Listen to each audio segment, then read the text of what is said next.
मित्रांनो, कधीतरी सहजच एक अनोळखी व्यक्ती आपल्या आयुष्यात येते.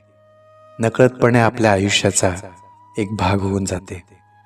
कधी हसते, कधी हसवते, कधी समजते, कधी समजून घेते, कधी रागात असते, कधी नटखळ असते, कधी धाक दाखवते, तर कधी ओरडते सुद्धा.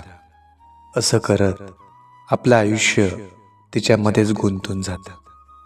हे सर्व घडत असताना त्या व्यक्तीला मात्र अचानक आपल्यापासून दूर जावं लागतं आणि इच्छा नसताना सुद्धा त्या व्यक्तीला आपल्याला दूर सोडावं लागतं. आणि मग ती वेळ येते जेव्हा ती व्यक्ती आपल्या आयुष्यातून निघून जाते. मग राहतात फक्त आणि फक्त त्या व्यक्तीसोबत घालवलेल्या गोड आठवणी, ज्या नेहमीच आपल्या आयुष्याच्या एका साठवणीच्या कपाटात बंद राहतात. मग त्या व्यक्तीसोबतचं नातं कोणतंही असो, मैत्री अथवा प्रेम, पण तो काळ मात्र आपल्या आयुष्यातला सगळ्यात बेस्ट काळ ठरतो.